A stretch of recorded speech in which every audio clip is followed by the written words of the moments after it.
Imagine waking up tomorrow and realizing that nothing has changed. Same problems, same distractions, same excuses, same dreams you've been postponing. You tell yourself, I'll start tomorrow, but tomorrow becomes Monday. Monday becomes next month, and next month becomes another year. Here's the uncomfortable question. What if your life isn't changing because your habits aren't changing? Think about it. You don't become successful because of one extraordinary day, and you don't destroy your future because of one bad day. Your life is shaped by what you repeatedly do when nobody is watching. Stephen Covey's The 7 Habits of Highly Effective People is built around a powerful idea. If you want to change your life, start by changing yourself from the inside out. Today, we're going to explore 7 habits that can change the way you think, the way you work, the way you communicate, and ultimately, the way you live and stay until the end. Because the final habit may be the one you've been ignoring your entire life. 1. Be proactive. Let's begin with the first habit. Be proactive. Imagine 2 people wake up on the same morning. Both have problems. Both are stressed. Both have responsibilities. But one says, "Why does this always happen to me?" The other asks, "What can I do about it?" That difference may look small, but it can completely change a person's future. We cannot control everything. You can't control what other people say. You can't control the economy. You can't control the weather. You can't control every rejection, every failure, or every unexpected problem. But you can control your response, and that is where your power begins. A reactive person says, "My boss makes me angry." A proactive person says, "My boss behaved badly, but I decide how I respond." A reactive person says, "I don't have time." A proactive person asks, "What should I make time for?" Core lesson. You may not control the event, but you have enormous influence over your response. Practical application. For the next 7 days, catch yourself whenever you say, "I have to." Replace it with, "I choose to." "I have to work" becomes, "I choose to work because it supports my goals." "I have to exercise" becomes, "I choose to exercise because my health matters." That simple change reminds you, you have agency. You are not just reacting to life. You are participating in creating it. 2. Begin with the end in mind. Now imagine something uncomfortable. Imagine you're sitting at your own funeral. Your family is there. Your friends are there. Your colleagues are there. And one by one, they talk about your life. What would you want them to say? Would you want them to say, "He answered every email. She worked late every night. He had an expensive car"? Probably not. You would want them to say, "He was a good person. She loved her family. He helped people. She lived with courage." This thought experiment teaches us something powerful. You need to know where you want to go before you decide how to get there. Many people spend their entire lives climbing the ladder of success, only to discover that the ladder was leaning against the wrong wall.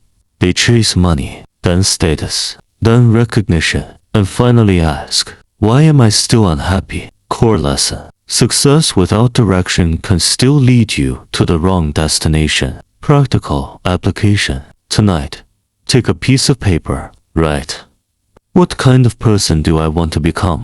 Not what you want to own, not how much money you want, but who you want to become. Choose 3 values. For example, family, integrity, growth. Then ask yourself every morning, does what I'm doing today move me closer to those values? Because your future is being built by today's decisions. 3. Put first things first. Here's a strange problem. Most people know what matters, but they don't make time for it. They say, "My health is important," but they never exercise. "My family is important," but they're always on their phone. "My dream matters," but they spend hours scrolling. Imagine you have a glass jar. You have large rocks, small stones, and sand. The large rocks represent the important things in life. Your health, your family, your purpose, your dreams. your values. The sand represents distractions, social media, notifications, unnecessary tasks, other people's priorities. If you put the sand into the jar first, there won't be enough room for the rocks. But if you put the rocks in first, the smaller things can fit around them. Your day works exactly the same way. Core lesson: if you don't prioritize your life, other people and distractions will prioritize it for you. Practical application: every morning, choose your 3 most important tasks. Only 3. Ask, if I accomplish these 3 things today, will I feel that the day mattered? Then do the most important one before distractions take over. Protect your priorities, because your calendar reveals what you truly value, not your words. 4. Think win-win. Now let's talk about relationships. Many people secretly believe life is a competition. If I win, you must lose. If I get the promotion, you don't. If I'm right, you must be wrong. But what if there's another possibility? Win-win. Imagine 2 business partners disagree. One wants to save money, the other wants to invest more. A win-lose mindset says, I'm going to prove you're wrong. A win-win mindset asks, how can we create a solution that works for both of us? That's a completely different way of thinking. Core lesson: you don't always need someone else to lose in order for you to succeed. Practical application: the next time you're in an argument, stop for a moment. Instead of asking, how can I win? Ask, what would a good outcome look like for both of us? You might discover that the solution isn't between your idea and their idea. It might be something better that neither of you had considered. 5. Seek first to understand, then to be understood. Here's a truth that can transform almost every relationship. Most people don't really listen. They wait for their turn to talk. Someone tells them a problem, and they immediately give advice. Someone shares pain, and they say, don't worry. Someone disagrees, and they immediately defend themselves. Now imagine your child comes home and says, I hate school. You could say, don't say that. School is important. Or, you could ask, why do you feel that way? And then, listen. Maybe they're being bullied. Maybe they failed an exam. Maybe they feel lonely. Maybe they're afraid. You can't solve a problem you don't understand. Core lesson: before people need your advice, they often need your understanding. Practical application: in your next important conversation, don't interrupt. Don't immediately compare their experience with yours. Don't prepare your answer while they're speaking. Instead say, tell me more. Then ask, what happened? How did that make you feel? What do you need? Sometimes the most powerful thing you can give someone isn't advice, it's attention. 6.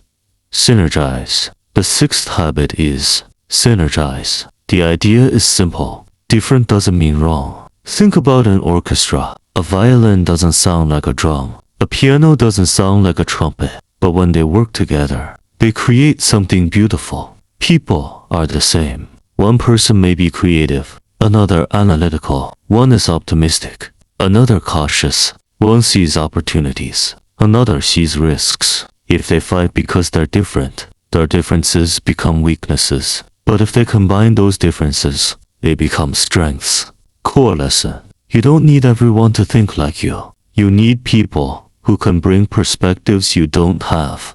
Practical application: the next time someone disagrees with you, don't immediately say, you're wrong. Instead, ask, what am I missing?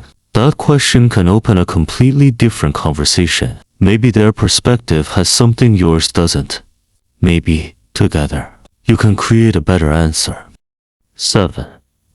Sharpen the saw. Now we reach the 7th habit, and perhaps the most neglected one. Imagine watching someone trying to cut down a tree. They're exhausted, sweating, their hands hurt. You ask, why don't you sharpen the saw? And they reply, I don't have time. I'm too busy cutting.